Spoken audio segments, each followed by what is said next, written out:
පිළිගන්නවා. අද නම් ටිකක් වෙනස්. ඒ වගේම වැදගත් මාතෘකාවක් ගැන කතා කරන්න තමයි මම ඔයාලට ඒ තමයි ශ්‍රී ලංකාවේ ඉන්නවා මේ වෙනකොට ජපානය යන බලාවින් ගොඩාක් පිරිසක් ශිෂ්‍යයින් වයස් භේදයකින් තොරව. ඉතින් අද කතා කරන්නේ ඒගොල්ලන්ට මම්පෙත් විවෘත කළ දෙන තවත් එක ජපනීස් ඇන්ඩ් කල්චරල් ඉන්ස්ටිටියුට් එකක් ගැන. ඒ තමයි ඒක ලංකා බයි වර්ල්ඩ් ලංකා. ඉතින් අද අපිට එකතු වෙලා ඉන්න ගොඩාක් වැදගත් අමුතු දෙනෙක් මම මුලින්ම හඳුන්වලා දෙන්නම්.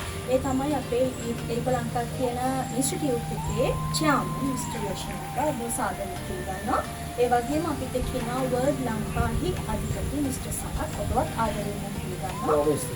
ඒ වගේම මේ වෙනකොට අපේ ඉන්ස්ටිටියුට් එකේ ප්‍රින්සිපල් විදිහට වැඩ කරන ආයිෂා තුෂානි කියන මෙනෙවිය අපි මේ වෙනකොට ඉන්නේ ජපානයේ විදේශගත වෙලා. ඉතින් එයාව නියෝජනය කරමින් අද අපිට මිස් අනිල් එකතු වෙලා ඉන්නවා. අපි මේ වෙනකොට ගොඩාක් වැදගත් දේවල් කතා කරා ඒක ලංකා ආයතනය සම්බන්ධයෙන්. තවත් වැදගත් කාරණයක් තමයි ඒක ලංකා ආයතනයේ විදුහල්පති. විදුහල්පති තමයි ආයිෂා තුෂානි මෙනෙවිය. මේ වෙනකොට ජපානයේ ෆිනික්ස් අපේ ප්‍රධාන මූලස්ථානය සම්බන්ධව වැඩ කරගෙන යනවා.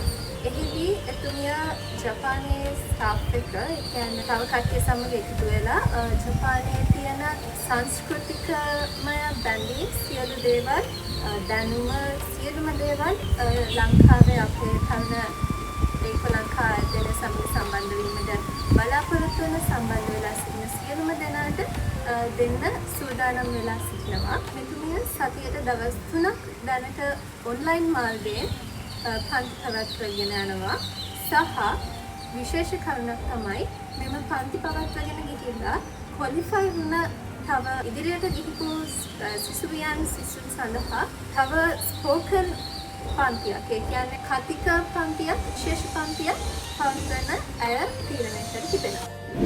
ඉතින් ඔයාලට වැඩි විස්තර දැනගන්න ඕන නම් මේ පහත දක්වන දුරකථන අංක ඒ වගේම ඊමේල් ලිපිනය හරහා එකතු වෙලා වැඩි විස්තර දැනගෙන ඔයාලගේ ජපාන් සිහිනය සදා කරගන්න අදම අපිත් එක්ක එකතු වෙන්න පුළුවන්.